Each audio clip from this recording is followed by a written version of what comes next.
Let's go! What's up, everybody? Welcome to BingetownTV. We are back with our coverage of Showtime's Dexter New Blood with episode 4 titled H is for Hero. And this episode is my favorite of all time of this miniseries, of course. This one has been amazing. It's all about Harrison, right? And I wouldn't expect the best episode of the series to be about Harrison, but obviously he is going to be the main thing moving forward. What do you think? Yeah, it was a banger. It was the 100th episode for Dexter. Someone on our Instagram account at BingetownTV did let us know that technically New Blood counts as its own mini series, so it doesn't count towards the total.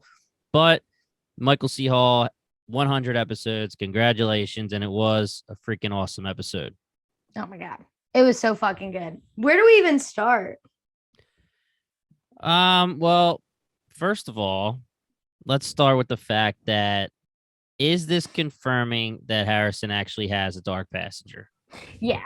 I mean, so we'll just get this out of the way, because when it first started happening, like when Dexter shows up at the scene and he's and Harrison's kind of recounting it to both Angela and him, I was like, oh, Dexter's overreacting. He's making shit up in his head. Like I almost thought it would have been better if he was making it up, because Dexter was like tweaking in that scene. I mean, there's blood everywhere.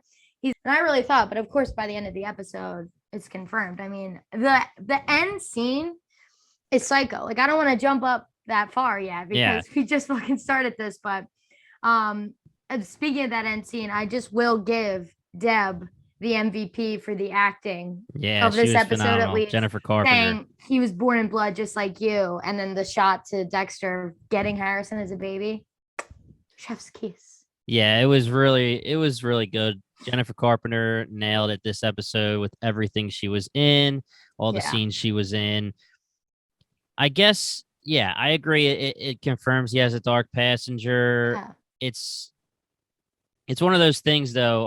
Are we saying that it's like similar to Dexter, where he had his friend, knew that his friend was going to shoot up the school, so his friend meets the code, kind of like what Dexter said, and that's why he slashed him? But my theory is going to be that his dark passenger is the Trinity killer, like the guy he talks to in his head, because we're going to get the cameo. We got a quick picture of him. This episode was so fucking good. The podcast was awesome. What was it called again? Marry Fucking Kill. Yeah.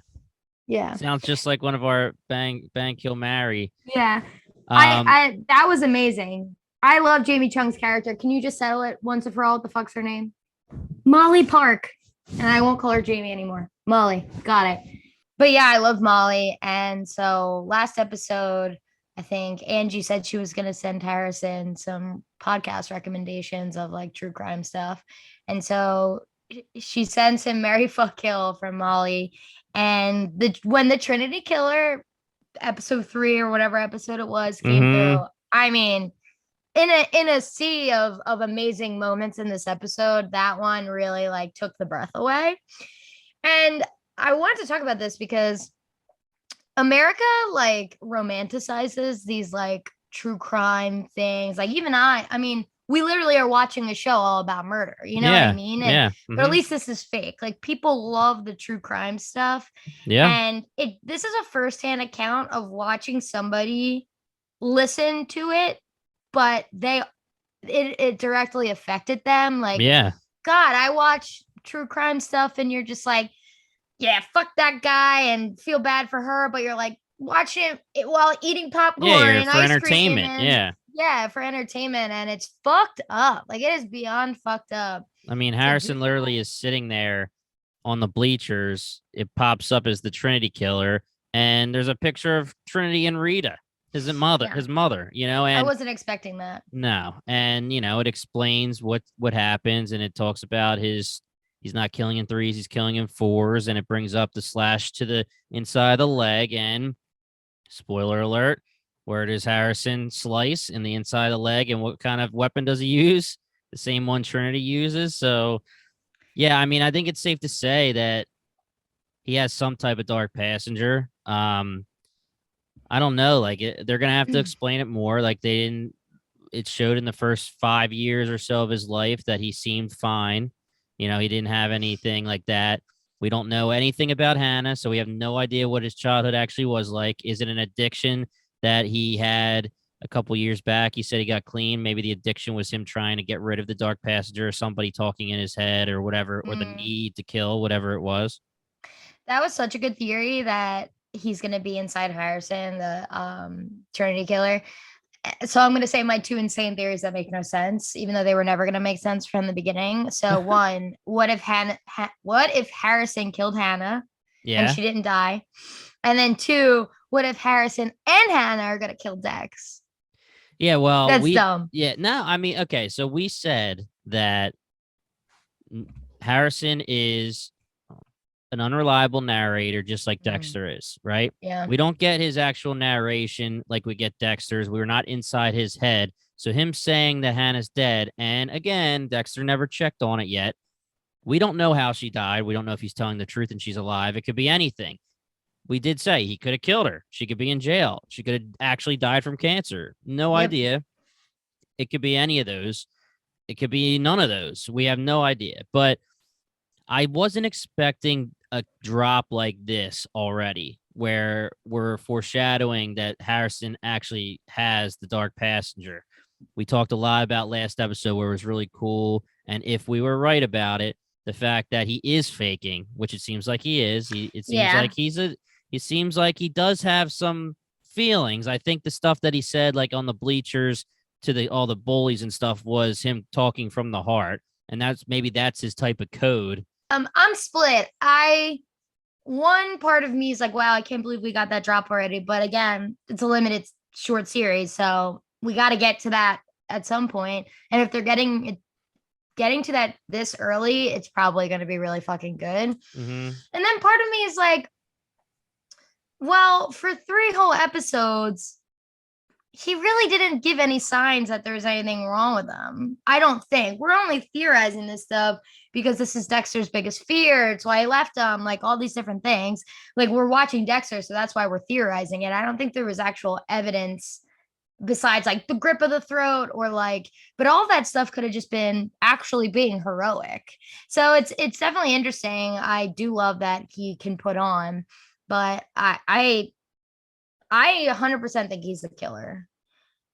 I mean, you don't just like stab somebody right in their major arteries in their leg for the first time and be like, oh, you're saying you believe he is a killer? Oh, big time. I thought you said the killer. I was like, the killer of what? No. A killer. Yeah. And because there's no way that was his first one, especially so like finesse like that, right? I mean, he provoked Ethan and then was able to, I guess he was looking to kill him, right? Like, because you don't want him to be able to talk. Yeah, I don't know exactly. That's the thing. He doesn't have Dexter's training. So was he just trying to stop a killer, like the code? Like, is he just trying to stop someone who he thinks is bad? But the slash to the leg makes it feel like Dark Passenger, where he has a need to do what Trinity did to all those people, including his mom. Yeah. I mean, the scene where Harrison comes in to talk to the parents and see Ethan is the kid. Ethan in the hospital. That's a confusing scene, and it's an awesome scene at the same time. Confusing, one, because was he going because he actually cares about Ethan, which it makes you seem, and he was checking on him, or two, to see if he was still alive. Or, is it one of those things where killers go back to the crime scene, like while the cops and the reporters are there, like they'll say, like, look at the crowd, they like to see their work type deal. Could be any of those things. One, since we're talking about that scene, I really didn't think that Ethan's parents would react that way. They're being such dicks. Like, if Harrison's story was true, which it is obviously not, like, he tried to kill Harrison. Like, he stabbed him. I mean, he didn't, but just pretend we're in a world where he did. In Harris's defense, as far as the parents know, Ethan took Harrison to the back of an assembly or whatever it was. What was it? Like the back of the... whatever. Whatever. Bleachers, whatever. And behind the curtains, whatever you want to say. Figure it out. Figure it out. I keep saying he's like on the stage, backstage. Yeah, backstage behind the curtain. There we go. So, got it.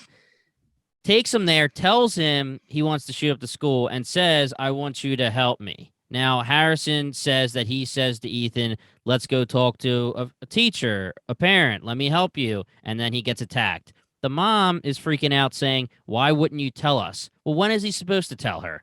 Is he Yeah. supposed to, like, I mean, unless he, like, just ran away and let Ethan do what he was going to do.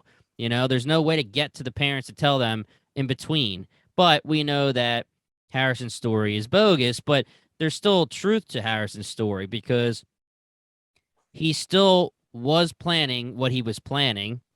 Harrison knew something was going on because he saw the pictures, but I do believe that Harrison thought that it was a friend of his. Like, I feel like he does care. It's just I don't really. I guess we're gonna find out. I really don't know. It's gonna have to do with something with a moral code or something. Well, let's just go with the actual forensics of it all, because I really liked all those scenes, specifically like Dexter listening to him tell the story. And then when him and Deb, well, I guess first they're in the police station and he sees the stab, and immediately the CSI in him is like, nope. Yeah. And then he figures out it's not even the same fucking knife. That's ridiculous. Like, if they weren't in this tiny, tiny baby town, any CSI would be like, that was not a hunting knife. It's like the difference between a hunting knife and a straight razor. Yeah. Come on. And that's not even close. Where's our boy, the CSI guy who figured everything out about Matt? Like, you know, I mean, I understand that it's not a missing person, but it was going to be someone shooting up the school and it was an attack with a knife. I feel like you can get your CSI guy back to make sure that everything stands, you know, is right with what they're saying and all their stories. But really quick, before we keep going, I do want to bring back up the parent situation. The scene where the mom is talking to him and Harrison's face when he gets mad for a second. Oh, yeah. That's the first time where you're like, okay, there's something in there. It's not good because, you know, he's there and he has whatever intention he has. And I do believe his intention was to check on Ethan. And I do think he thought they were friends. But that face that he makes when the mom says, like, I don't want to ever see you again, you're POS, pretty much. Boom. Dark passenger right there. It's just like in the eyes. Yep. He gives one of these, like, oh, yeah. Yeah, I mean, the scene where Dex is recreating the crime scene with Deb made me miss old, like, blood splatter analysis when he's like fucking up the mannequins and it'd be the real blood, or like when he had the like red string lines. I was like, wow, this feels old school. And I thought he was gonna figure that out ASAP. Like, I didn't think it was gonna take all the way to the police station. I thought he was gonna walk in like he did, and he said, oh, it's not too deep. Like, he knew right away the cut wasn't too deep. And he was like, all right, that's good. You didn't get, it was just a shallow cut. Then I'm seeing the blood all over the floor. And I thought right away he was going to be like, well, that doesn't sound right based on the story. Like, I thought we were going to get Dexter's narration ASAP saying this is not right. For a second, we get like 10 minutes before he goes to the police station and starts questioning. And I was like, if he doesn't start questioning, I'm going to be pissed. But then when he does, it's phenomenal, you know, and back to you saying Jennifer Carpenter was awesome. The scene where Dexter walks it through with Jennifer Carpenter's Deb. Amazing. Cash money, you know?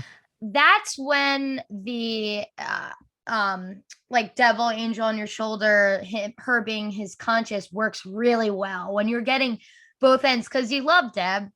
And I know we keep harping on this, but this is when it really worked for me, when it's like, okay, it actually takes you out of it. And then you have to kind of remind yourself where it's like, oh shit, that actually is him, both sides just being so conflicted. And she's like, you're making this up. You're conjuring out of nothing. He's a hero. You're jealous that he's a hero, whatever it is. Man, that is like, that going on in Dexter's head is wild. That sucks. I mean, last episode, Harrison's like, be on my side. You're not on my side. Someone's got to have my back. And now the next episode, he finds this out. And it's like, how do you ever? And of course, you know, almost every scene Dexter has with Harrison after he gets stabbed, from the first scene almost, he's questioning him. And Harrison's getting pissed. Yeah. You know, and he's like, oh, you know, pretty much like, your son almost died. You know, I'm in pain. And you're asking me, you're interrogating me. What's the deal? And he's saying, oh, my old CSI brain, whatever. But Harrison, if everything we think is true, then first question, we're going to get into these numbers again. First question is, do you think Harrison knows about who Dexter really is? And two, if he doesn't, then, he's like Dexter, where he's like, my dad can't question me like this. I need to get out of this somehow because I need to keep my cover. I think I'm going to say yes, he knows. I'm going to say that Hannah told him. He has to. Mm-hmm. Like, he definitely knows more than he's letting on. Now that we know that he's hiding, obviously, this whole other side of him, there's got to be more. I kept racking my brain trying to figure out ways that it could be like a red herring where he doesn't actually have the dark passenger, but it just seems like it has to be that. And I was like, it's too early. Are they really telling us? Is there going to be 6 more episodes of the two of them walking through the journey of, teaching him how to kill or teaching him about the dark passenger or hoping to teach him not to kill, whatever it is. But it just seems like there can't be any. I mean, you have the straight blade with you, on you to attack, knowing you're going to attack, slicing the inside of the leg.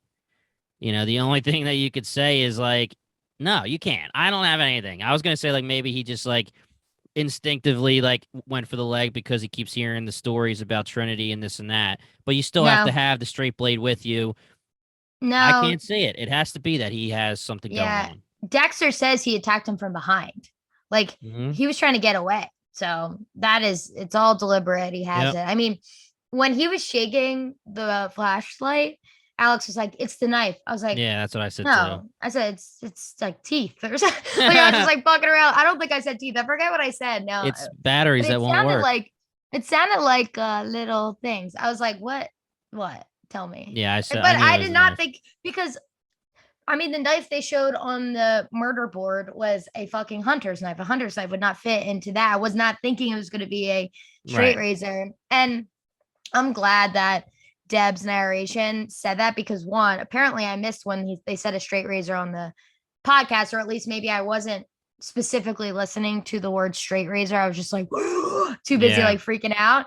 But I'm glad Deb said that because it's been so long since I watched season 4. I just forgot. But honestly, I forgot when she was walking through the podcast just how brutal Trinity Killer is. Yeah. And it's crazy. There's so much to talk about. Like last episode, we said we talked so much about him being a chameleon, just like his dad, being able to walk the walk, talk the talk, just to blend in. Well, he's doing it. Now you know for a fact that he's doing it because the whole crying, oh, is he going to be okay? I didn't mean to kill him. I hope he's not going to die. There's so much blood. It's freaking me out. Blah, blah, blah. Even to Dexter, to Angela, to everyone is 100% an act. And now Dexter knows it's an act. And let me ask you a question. Did Dexter smile a little bit when Yes, he did. Okay, so we rewound it because I must have missed it because again, I was like, I tend to do that. That's why I normally watch things we're podcasting on twice. But since we do it so fast, I didn't have time to watch it again. But we rewound it because Al was like, that smile. I was like, what? I thought he was gonna kiss the knife because it's like right up against his face, and then he does like a little smile. It was money. It was such a good reveal. Everything's been great so far. 4 episodes in. So happy that it's been good. Not exactly where I thought it was going. Didn't think we were going to get this reveal so soon, but now we have a lot to deal with here. We have Harrison. We have an actual killer with Daddy Matt Daddy. Yeah, before we switch to Matt Daddy, because there's a lot to talk about there, I just want to talk about how I cannot believe in a million years that they had an assembly and only pulled people on the kill list. Yeah. To be in the room, it's like that feels like not information you let out. Be like, this man put you on a kill list. Yeah, or one by one, bring him to the guidance counselor or something, and be like, "Listen, I'm sorry, but I mean, it's funny because Harrison wasn't on the list, but he had to be there, I guess, because he was part of it. But stabbed him. Yeah, which again is another good speech that he gives because is it a fake speech? It seemed true. It seemed real. Maybe he doesn't have the absence of feeling like Dexter always did. So I don't know. We'll see. But obviously not, these wrestlers aren't taking the situation seriously. Then they're making fun of him more. And Harrison's like, guys, you were harassing him his entire life, this and that, whatever. And, I thought it was good on his part to say everything like that. Yeah, well, I'll tell you what, Harrison is definitely likable still, which is funny because so is Dexter. Like, we love Dexter. I mean, I still like Harrison. The way he sticks up for people, it's real. And like, Dexter's a good dude. Dexter, I mean, that is just a false statement. But I mean, like, back in the day, like, he would bring donuts every day. He was there for a lot of people. He wouldn't have killed anybody in the police. He wouldn't have killed his friends. You know what I mean? Like, he has good intentions. And even if he's faking it, he's still like a good friend. Yeah, he's a controlled monster. I mean, you said it a million times, he's a monster, but he has a code, or he's a monster and he's organized and whatever it is, it has to be said exactly like you said earlier in this episode that, yeah, he's a monster. He's a killer. How many people has he killed? How many he enjoys killing? But that's the problem with Dexter. And that's where Clyde Phillips' ending comes in, original for the original series, and what's going to happen now. Yeah. I mean, we talked about this in episode 1. Harrison took so little for an answer and was fine. That just makes you believe, especially what we know now, that he knows what's good. Yeah. Like, he knows the deal, and he took what he could get so that he can get back in with his dad, and whether there's a good reason or a bad reason for it, whether it's malicious or if he actually does want to be around Dexter. But he took what he could get and just let it go. But it seems to me that he does know more. Yeah. No, I agree. And to kind of transition, not fully away from Harrison, because if we have something else to say, I would love to talk about it. But to Matt Daddy, which is Matt's dad, of course. So when Matt Daddy comes and brings Harrison the present and is like, "Hey, stud," I was like, "Ew, what the fuck? This guy's a freak, man." But a fucking drum, like, that's not gonna come back to bite him in the ass. I honestly thought it was gonna be like a gun, because that's like a rite of passage in that area with the hunters and everything. I literally thought he was gonna give him a gun or a knife. And I thought Dexter was going to be like, oh, shit. I thought it was going to be a gun as well, but like a handgun, obviously, because the box was small. But a drone is that not going to have Harrison catch people, like, doing something? Come on. I mean, literally giving someone a drone. I need to know where Matt Daddy is committing these things. Okay. Last episode, we forgot to touch on the fact that Matt Daddy, allegedly, because it's not confirmed yet, but the killer of these young women, is embalming them, or like taxidermying taking their blood them. Out. Ice truck killering them. And that's exactly what I said. I said, are we going to find taxidermied bodies, people? Right. And where are they? And it's crazy because what the fuck? And I don't know. I was like all kinds of mixed up so that happened last episode. And then in this episode, that woman comes from the diner into his office, which looks like the killer's office, and is like the woman I was like, does he have just like workers with him doing these things? Like, I was I supposed to know that he owns that diner? I can't remember if they say why he's rich, but I feel like there's something was said earlier on that pretty much says he owns a lot of stuff in this town. Yeah, like the fact that he has his office is in the diner was like a little weird to me, but I mean, what did he say? What did he say when he was trying to convince everyone to help him find Matt? He said, most of your kids worked at my whatever. I don't think it was the restaurant. I thought it was like a lumber yard or something, but yeah, I just assumed he knew he owns everything. And yeah, it was weird because I was assuming that this girl was going to be someone that like Matt did something wrong to, and he's like paying her off so that she shuts up or something. And I mean, we still don't really know exactly what she wanted. I mean, she just wanted money, but they had to have some kind of relationship where she knew to ask him. right? I mean, was I missing So they something? show him talking to her in a flash in the corner of the diner earlier that Yeah. episode.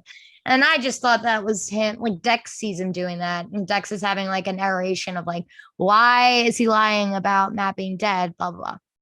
And I was like, oh, he's looking at his next target. I wasn't really thinking that they knew each other until She came back asking for money.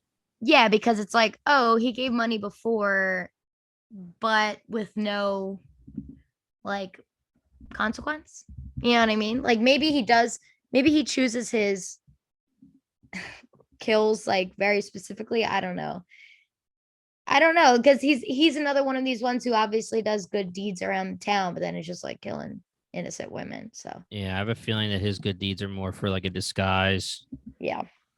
I mean, okay, so this is great. Let's start from the beginning of this just because I liked the scene of Deb walking through Dexter's theory right in the beginning, and he's saying like Matt Daddy thinks like a Seneca man killed Matt. So the reason why Dexter's theorizing the reason why Matt Daddy wants to brush it under the table or the rug or whatever the hell that the phrase is so he could get revenge on the Seneca man, whatever. And I was like, without having the cops up his ass. Yeah, exactly. And I'm like, well, Matt's not even confirmed dead, so why would he do that? You know what I mean?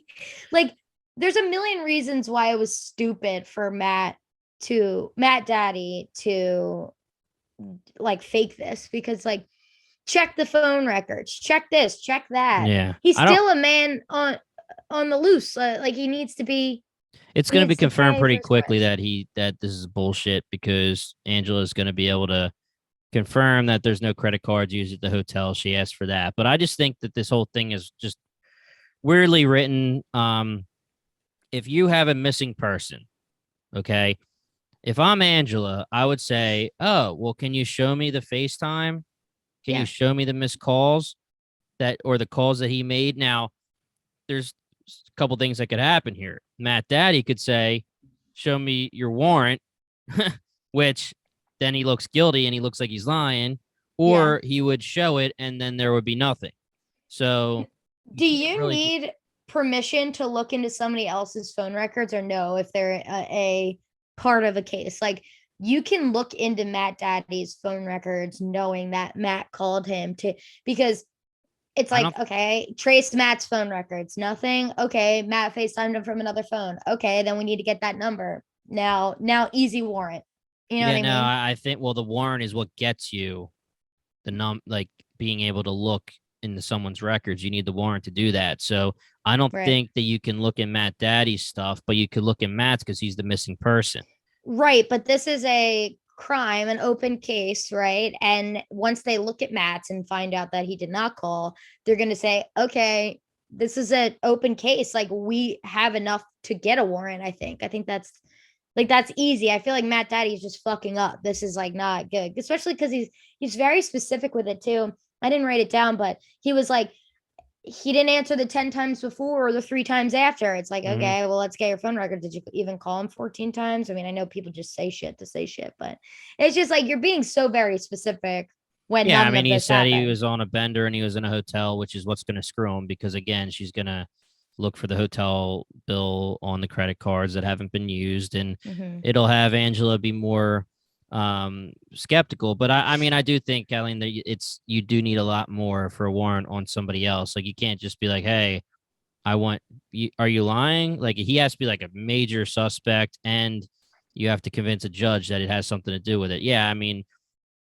you know, like you can't just be like, I think Matt called him and or he said Matt called him and I don't think he's telling the truth. Give me that warrant, you know? It has to be something. Yeah, I don't know. I feel like it's like obstruction of justice not to give it.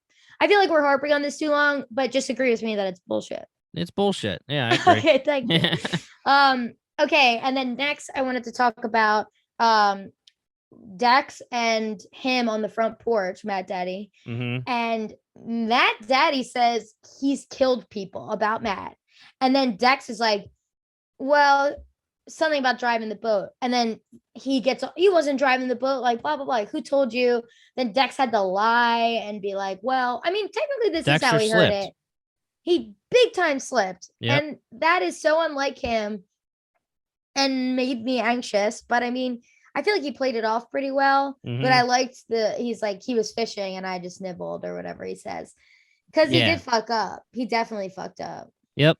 And Dexter does the good thing to be like, oh, he was just a kid. And then and Matt Daddy says he wasn't a kid, and it's an obvious lie. So that seems like Dexter only still has it from, another source, down the grapevine, not actually like Matt's friend or Matt himself, can, actually saying that he did it before he gets stabbed by Dexter on the table, but that go ahead. I was just gonna say that's a major slip though on Dexter's part because he shouldn't have known that. But why would Matt Daddy say he's killed people? That's a crazy thing to say. Is that just bad writing? Is that what he said? I can't remember if he said it in that way. He goes, at least Harrison is a hero. Like he's saved some people from being killed. I think he literally says Matt has killed people or something very, very like, I was like, why the hell would he say that? I don't remember how it was said. Listeners, please write in and correct us. But yeah, I was like, Dex, you fucked it. Dex freaking slipped up and he never does. And it's just showing us that he's rusty, man. He's been rusty. He hasn't done anything for 10 years. So our boy's super rusty. He needs a little practice or Harrison might get the better of him. I know. Yeah. So finishing up here with our Matt Daddy situation, he takes the girl, whatever reason she wanted money, then she used it for something else instead of getting out of town. I don't know why he was trying to get her out of town. Maybe he just decided to make her a victim because she knows something she shouldn't, and that's why he wants her out of town. And then she keeps saying, I want more money, and actually doesn't leave. So maybe he's just like, all right, you're a victim now. I'm taking you. We see now that he's taking her back to whatever that kill lodge is. Yeah. Because, we see the basement thing, the little cellar thing, which who the hell is going to decide to go down there with him? I mean, it's looked like that's where he was taking her. Yeah. Then the front of the lodge. So it looks like it's the lodge she can chill at while they're downstairs. We saw last episode, was it, where he puts all the gear on, has his sniper, takes them out from that spot. Now, it must be majorly secluded. It must be near whatever he was saying, or he was worried about them canvassing when they, pretty much probably the reason why he called off the Matt thing and lied. The only other thing about Matt Daddy that I want to talk about is Oil Daddy. He hasn't had anything again this episode. There was nothing with him. We were wondering if they're a tag team. We were wondering what the deal was. We had a Twitter follower of ours hit us up on BingetownTV Twitter thinking that it was a blackmail type of thing, maybe where like the Oil Daddy might have been the actual a killer or part of it, and he's using Matt Daddy to take care of his dirty work or something. He's blackmailing him into it. I liked that, but I don't know if I like it anymore because I feel like are we missing something with Oil Daddy? Like, I feel like he's there, he's not. I feel like we would have gotten a connection with them already because it really does just look like Matt Daddy's doing it. Like, the blackmail thing doesn't make sense just to me now because Matt Daddy's literally the one holding them in the lodge, the cellar. He is gearing up and hunting them like Most Dangerous Game. It just seems like he's enjoying what he's doing. And if it was blackmail, you would think he'd just like, oh shit, okay, I'll go kill the girl, something like that. Yeah, I think that Oil Daddy will definitely come back into play and will have some sort of big part. I don't think he's just a red herring. I need him to be something, but I just really think that Harrison took the center stage in this episode. Like, even Matt Daddy, who was in it often, it wasn't really about Matt or him. Like, even I don't even think they mentioned Matt being just like Dex. I mean, I guess Dex did get rid of the body, so he's not really worried about that anymore. But yeah, so it really was just a Harrison episode. And I'm sure next episode we'll get some like Oil Daddy stuff because I don't want that to be a very last second thing. Like, I don't want that to be like episode 10. Oh yeah, I'm curveball. involved. Like Yeah, yeah, you don't right. want that. Yeah. I mean, we obviously have a lot of season left, more than half. So Yeah, we're good. totally. We're good. But just saying, Yeah. let's get some answers. Speaking of just that whole investigation, so Molly Park comes in, and who is the Mary Fuck Kill, Jimmy Chung's character, and she's bulldozing into Angela's office, and Angela's like mega caught off guard.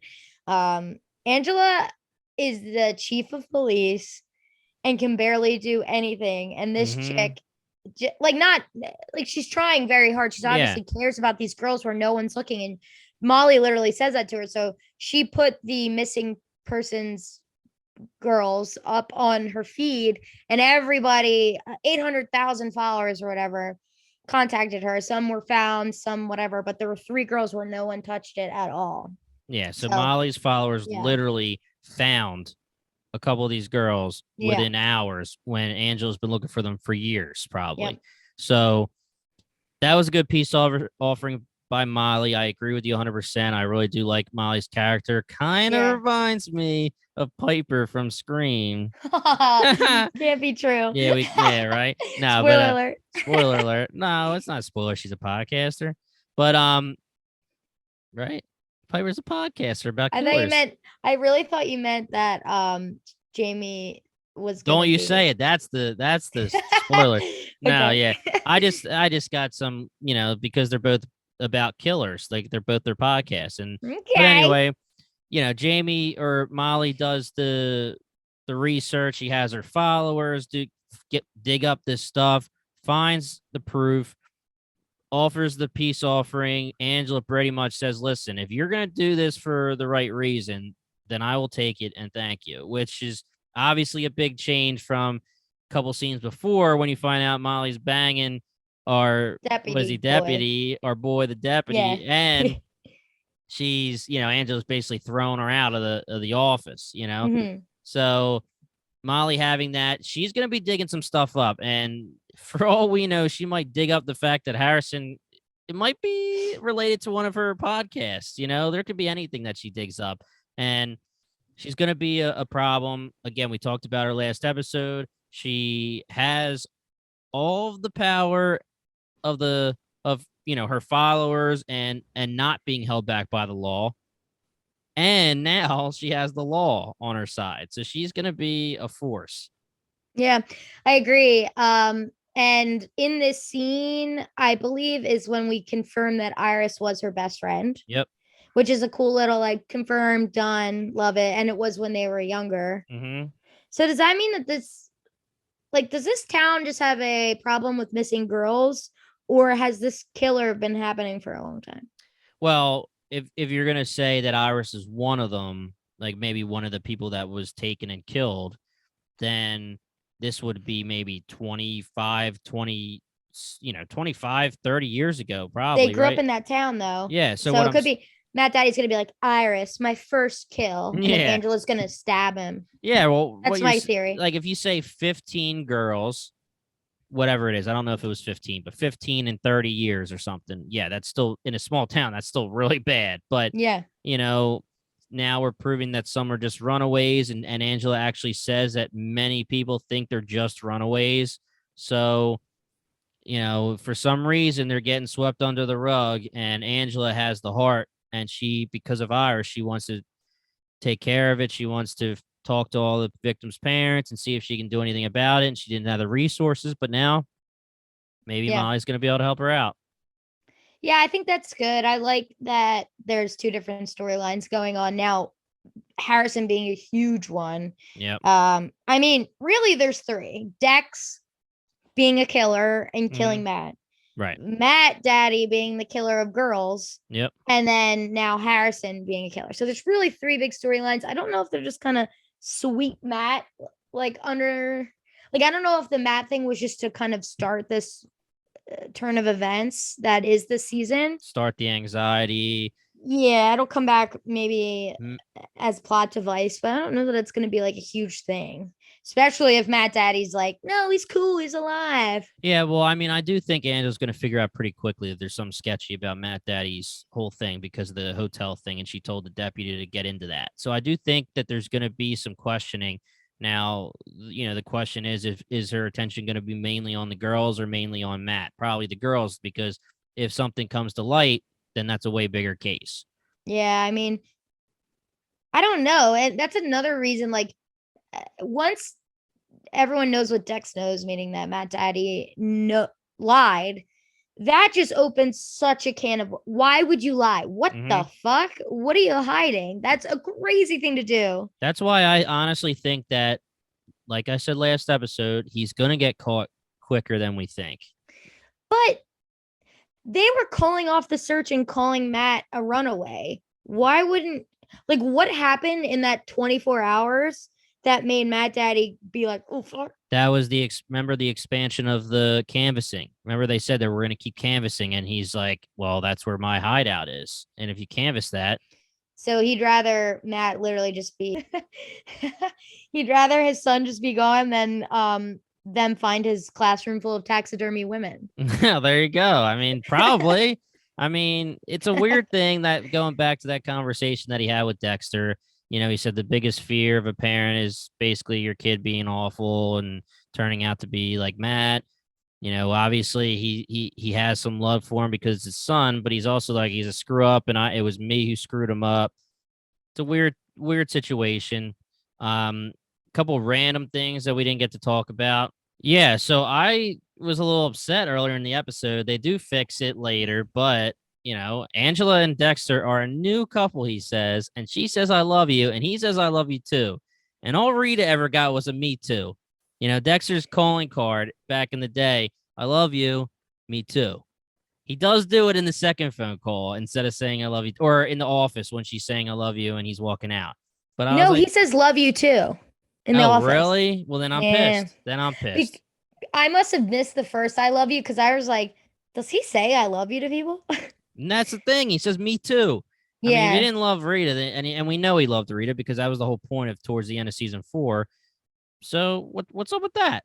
But I agree. Yeah. And then speaking of loving people, the conversation between Harrison and Dex about Deb was awesome. Fire. Yeah. I mean, him saying fuck nuggets and Dex being like, Aunt Deb used to say that. And then he's like, what do you remember? And he's like, not much other than the swears or whatever. Yeah, but she's like, you miss him? Ugh.